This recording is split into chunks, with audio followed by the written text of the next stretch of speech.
What are some great examples of the Streisand Effect? C-Hub. It's a site where you can request journal articles that are behind paywalls. They have credentials to get them for you and then in turn give them to you. UK police issued a statement that using it was illegal, and I doubt many people even knew it existed. I have heard that if you just contact the scientists who created the article, they will often just give it to you for free. They want to be heard and for people to be interested in what they are doing. The paywalls are only supporting the paywall site, not the science or scientists. 4. Single articles. That's probably true. However, when you are just doing a literature search, as in fishing in the darkness, you usually scan through dozens, if not hundreds of articles. You cannot reasonably get all of them from the authors. It's also incredibly inefficient for everyone involved. Like, could this please not be the system? Capitalism. Scientists and other researchers have better shit to do.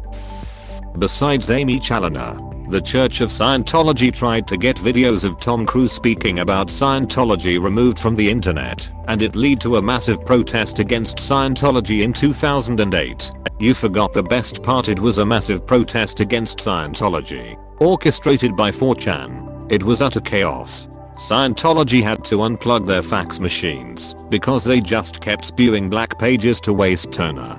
Their headquarters was besieged by a crowd of neckbeards in Guy Fawkes masks with boomboxes rickling the cult non-stop. A Matt Lodanon in New York City, stripped to just his underpants, covered himself in Vaseline and donated pubes, and streaked through the Scientology offices. They did not catch him because he was too slippery. Greased up deaf guy.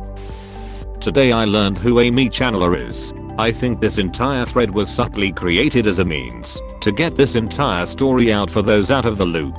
You and I have different definitions of subtle, but I agree that was the intention of this thread. Amy Challoner hired her father to work on her election campaign after he had been charged with raping and torturing a 10-year-old girl by tying them to a roof rafter and electrifying them whilst he dressed in a nappy.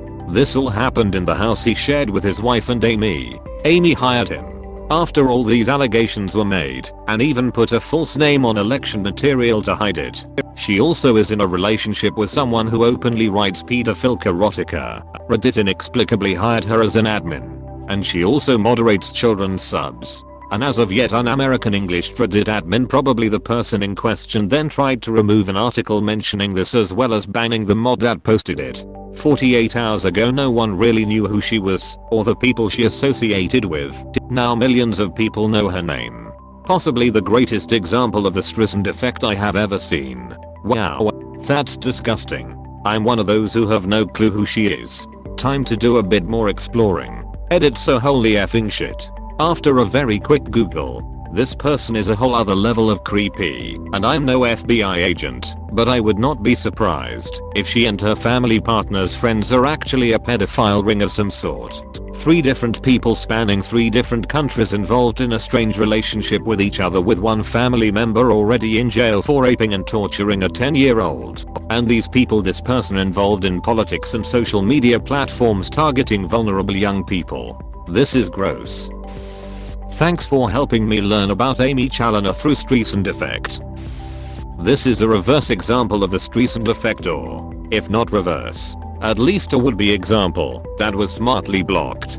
But Disney chose to ignore Escape from Tomorrow, a film shot in Disneyland, rather than pursue legal action against the filmmakers. My guess is that Randy Moore, the film director, was probably banking on viral headlines of Disney sues filmmaker for shooting anti-Disney film inside of park that would end up generating huge interest in the movie and making him famous. Instead, Disney seemed to have foresaw the Streisand Effect that would have occurred and did the right thing for themselves by not turning it into a big story. It is a good thing too, because the movie sucked. Imagine making a movie so bad even Disney didn't think it was worth blocking. They only made $165,000 box office on a budget of $650K. Amy Challoner deleting threads that bring up the fact her father is a pedophile and abused children when she was in the house at the same time. Wow. Amy Challoner sounds like a real piece of shit.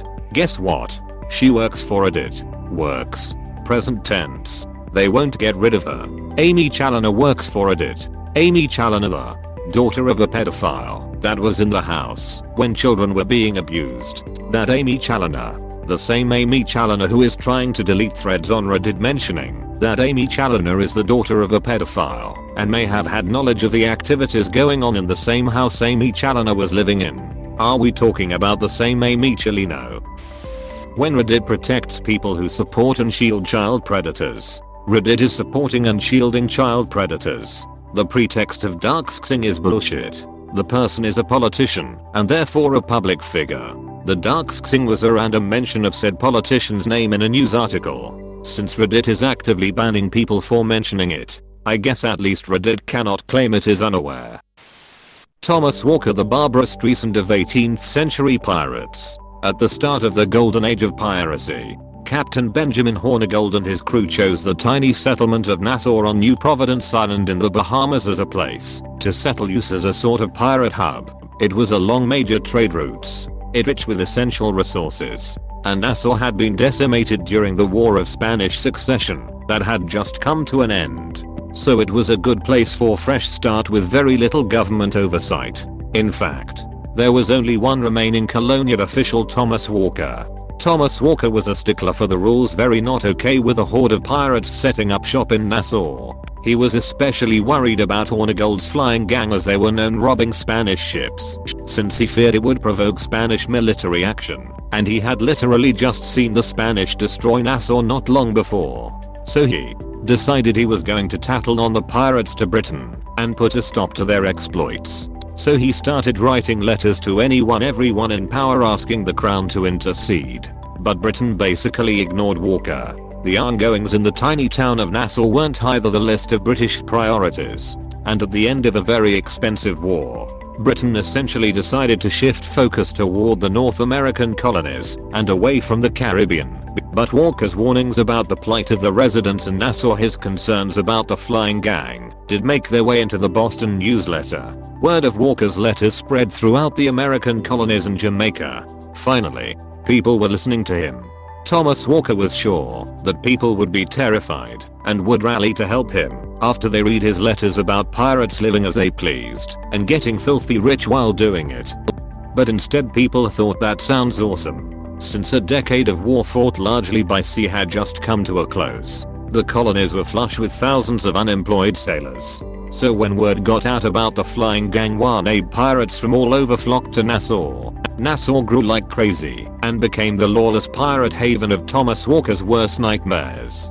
Two of history's most legendary pirates, Blackbeard Black Sam Bellamy, actually came to Nassau as a part of the Boston newsletter bonanza. So ultimately, in spite of Walker's intentions, he ended up playing a huge role in kicking off the golden age of piracy. Ryan Giggs, the Super Injection, a Premier League footballer in the UK, tried to stop his extramarital affair from being leaked in the press. It had the opposite effect, as everyone took to social media trying to guess who the footballer was. Oh yeah, that was a classic. Second most apps in the Prem, but shagged his brother's wife. Every single music album ever that had the parental advisory sticker on it. Fun fact or fun persistent rumor: Frank Zappa's album Jazz from Hell had a parental advisory sticker. The album is entirely instrumental, and the HE double hockey sticks word. Thank you for watching. We hope you enjoyed this video. Please subscribe for more videos.